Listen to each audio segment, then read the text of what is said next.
Hello everybody, this is Maniac 4 Bricks, and I was going to do just a Lego haul for today, but I had a surprise package in my P.O. box. Well, even though it's on the way out, I was asked a little bit in advance about sending something there, so there's a kind of a surprise, but not quite because I had an idea this was coming anyways.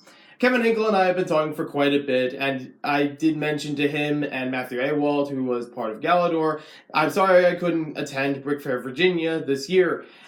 They both had a great time, and Kevin happened to reach out to me sometime during the weekend, and he said, well, he sent me like 2 pictures with all these different Galador artwork. And you guys know I do like some Galador here and there. I will do the part 2 at some point in the future, still have to find those other parts. So, he sent me a picture with like 10 pictures on it, and he was like, which of these looks the best? Like, what do you think, well, in my opinion? And I was like, well, I'm kind of leaning between 2 of them, but I'm not really sure. And then I'm like, that might mean something later. I don't know why he needs my opinion on that. Next thing I hear from him is that he's asking about the P.O. box if it'll still be open for the next month. It's going to be closing at the end of August. So I'm like, okay, he's definitely sending something my way. And here it is in the mail. Really happy with this box here. I did not expect it to be this big a box. I also do like how instead of just putting Kevin Hinkle on here, he just puts Hinkle. Kevin Hinkle. It's like a James Bond sort of thing. And good thing this is easy to open. So here we go. I'm going to give you my instant reaction to this because I don't know exactly what to expect. Ooh. Oh, I know what's here. I know what's here. Oh, I know what that is. You really didn't have to do that. Okay. So, a while ago, when I met up with Kevin Hinkle in person in Connecticut, I happened to see his Lego license plate. And I thought, hey, that's a pretty cool idea. And he's like, yeah, I got it from Brickcraft. You can ask them about it to get your own, like customize it and such. I did not expect him to send this to me. It's incredible. 2 of them. So I can put them front and back of my car. That's awesome. Thank you very much. I have to try that out later. But yeah, this is developed by Brickcraft. If you haven't seen them before, they are at many of the LEGO conventions year-round.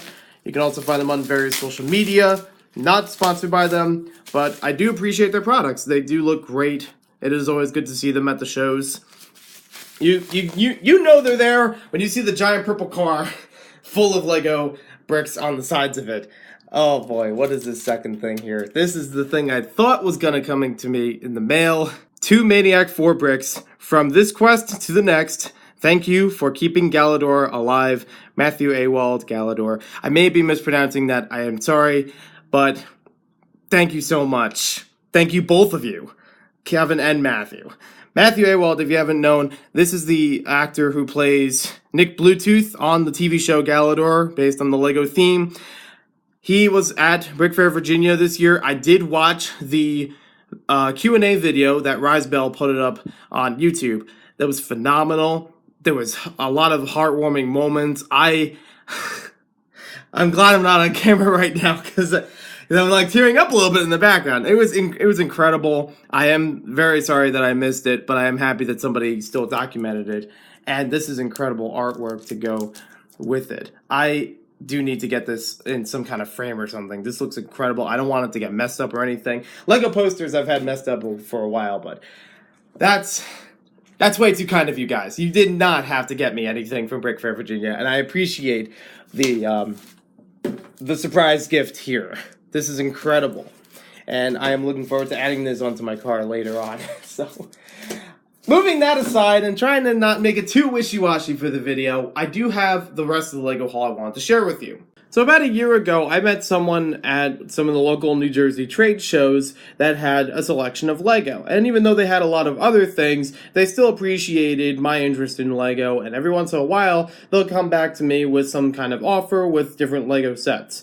And usually less than retail price. This time around, I couldn't turn away this deal because this was at least one set that I was interested in getting at some point in 2018, and it was at a pretty good deal, so I jumped on it as soon as I could.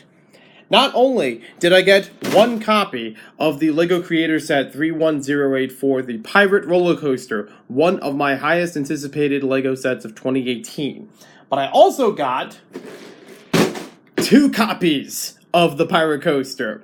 Now, I have a friend of mine, Sega, who you've probably heard a bit on YouTube and has been doing building live streams with me before. He was also interested in this set, so I decided to jump the gun. I bought 2 of these for the price of like 1.5, basically.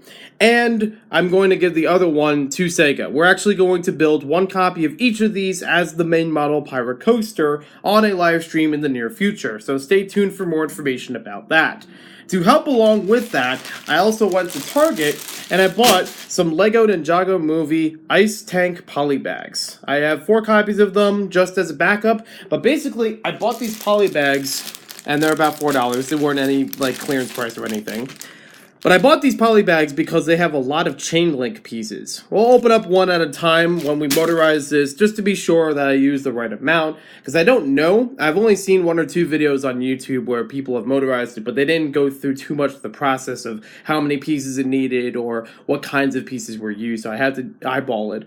But I'm still happy with getting these, and I'm really looking forward to adding this into my beach town. I did mention it once before. It was completely a coincidence that not too long later I would get a good offer on the Pirate Coaster, and I'm really excited to fit it in at a later time. It'll take about 2.5 base plates, which is better than the 3 that I estimated before, but I will have to share more about that in an upcoming video, and before that, we'll have the upcoming building live stream with Sega. So thank you for watching this video. Hope you guys enjoyed it. Did you get the Pirate Coaster yet, or do you have any LEGO roller coasters you're looking into? And if you were at Brick Fair, Virginia, let me know what your experience was like. I've heard from a lot of different people, just from their posts on Instagram and Twitter, and it seems like everyone had a good time. I do want to go at some point in the future, probably next year, but I still have to wait and see how that'll turn out. We'll see you next time with more LEGO videos.